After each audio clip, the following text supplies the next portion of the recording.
Alam mo yung feeling na kakasweldo mo lang, pero parang ang bilis ulit maubos ng pera? Wala ka namang super bonggang binili. Hindi ka naman nag-shopping spree. Hindi ka naman araw-araw nasa mamahaling cafe. Pero somehow, after a few days or 1 to 2 weeks, parang kinakabahan ka na naman. Mapapatanong ka na lang, saan ba talaga napunta yung sweldo ko? If that feels familiar, hindi ka nag-iisa.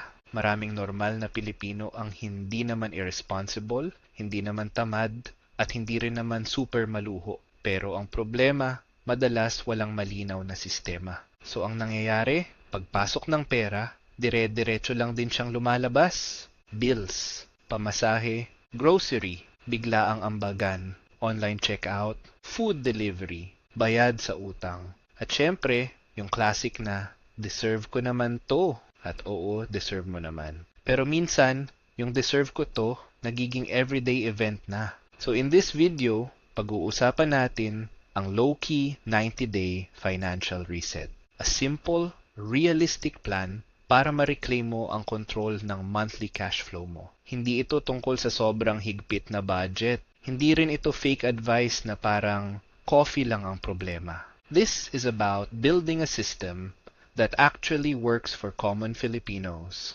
90 days, 3 phases, 30 days each. Phase 1 is awareness. Phase 2 is adjustment. Phase 3 is automation.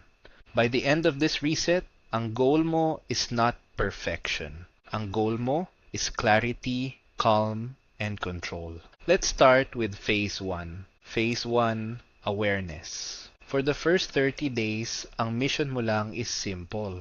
Track every expense. Hindi perfect, honest. Kasi maraming tao ang akala budgeting problem ang meron sila.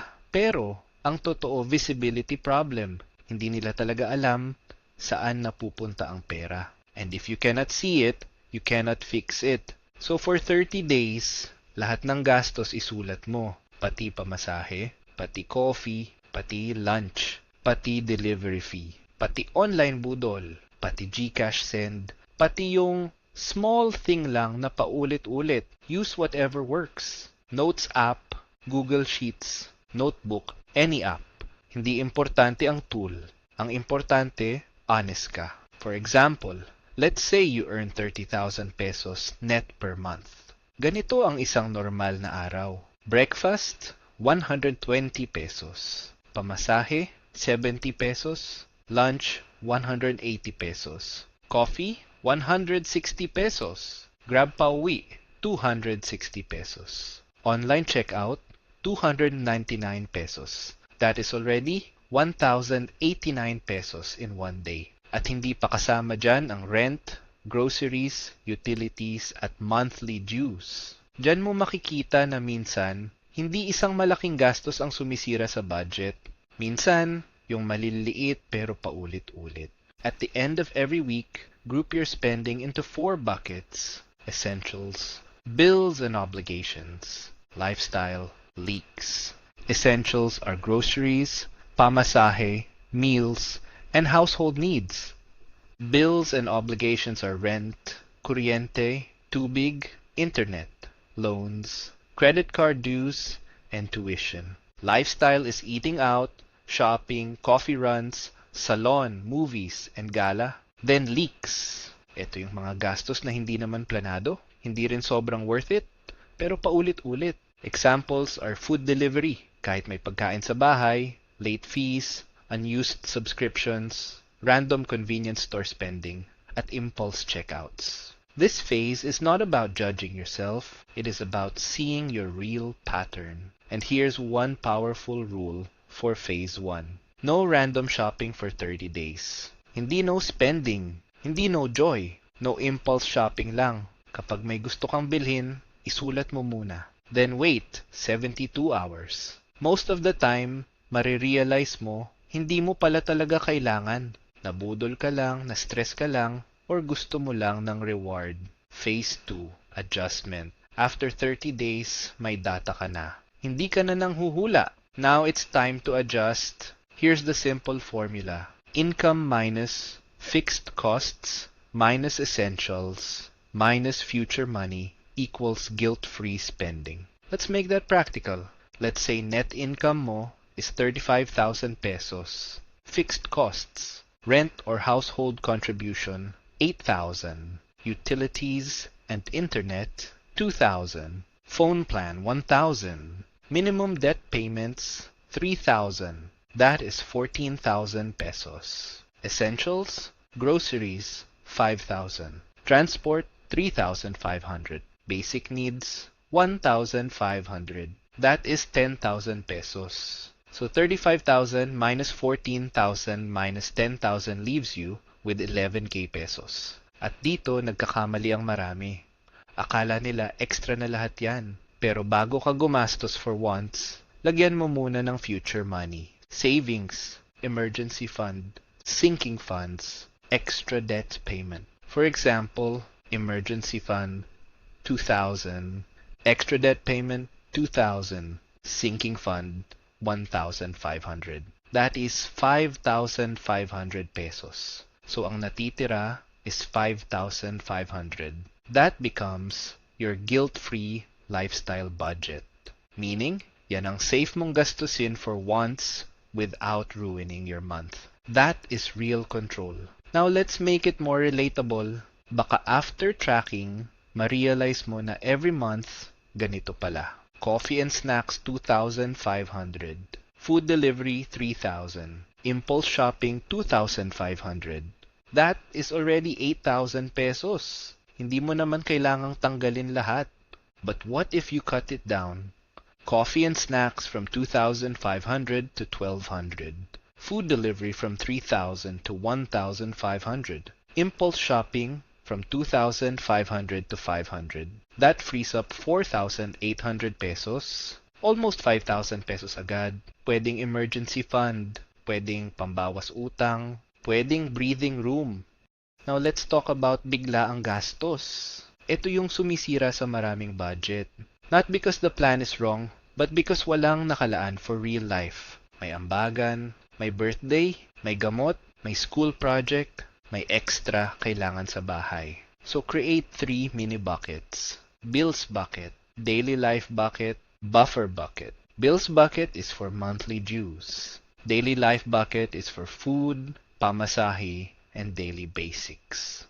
Buffer bucket is for the annoying but normal expenses na laging dumarating. Important ito. Hindi lahat ng unexpected expense ay emergency. Minsan, part lang talaga siya ng totoong buhay. So if every month may random 1,500 to 3,000 pesos na lumalabas, stop acting surprised. I-budget mo na. Now if may utang ka, include that in the reset.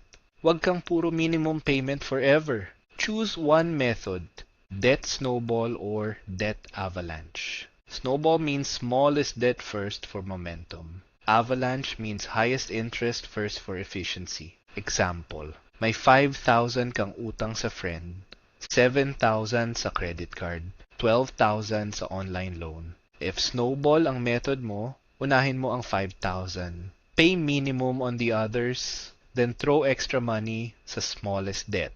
Then, roll that payment into the next one. The goal is not perfection. The goal is movement.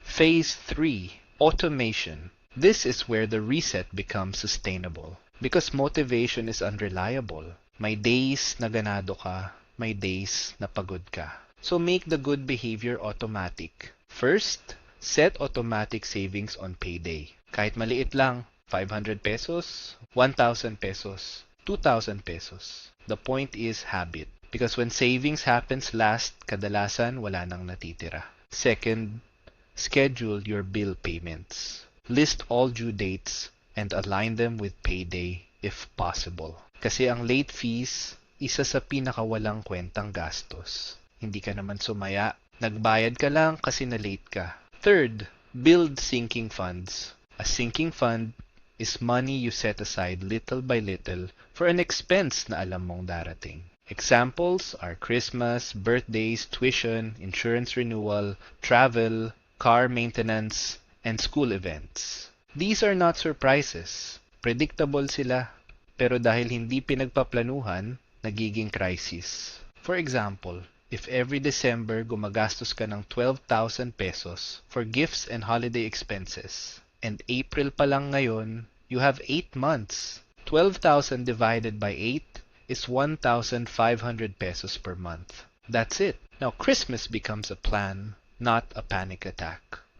So by the end of 90 days, ano ang meron ka? Alam mo na ang flow ng pera mo. Na-identify mo na ang leaks mo. May clear lifestyle spending limit ka na. May bills, daily life, at buffer buckets ka na. Mas intentional na ang debt payments mo. At gumagalaw na automatically ang savings mo. That is already a huge win. Hindi dahil bigla kang yumaman, pero dahil hindi ka nalutang pagdating sa pera mo. Mas aware ka, mas intentional ka, mas kalmado ka. And honestly, yan ang kailangan ng maraming tao first. Hindi agad fancy investing terms. Hindi agad perfect spreadsheets. Minsan, control muna. Real control. Yung pagdating ng sweldo, hindi ka agad kinakabahan. Yung bills, hindi na parang ambush. Yung pwede kang gumastos ng may saya without guilt. Because nauna mo nang asikasuhin ang important things. So if pakiramdam mo ang cash flow mo ang may control sa'yo, take this as your sign. Hindi mo kailangan ng dramatic financial makeover. Baka ang kailangan mo lang talaga is a low-key reset. 90 days, 3 phases, 1 honest system, 1 calmer financial life. And remember this, financial peace does not always look glamorous. Minsan, ang itsura lang niyan is this. Bills paid on time, less panic, less utang, more clarity. At alam mo na kung saan dapat napupunta ang pera mo. That is the reset. That is how you reclaim control of your monthly cash flow. And kung nagustuhan mo itong video, don't forget to comment, like, share, and subscribe to Low Key Wealth PH. Because remember, low key is the new wealthy.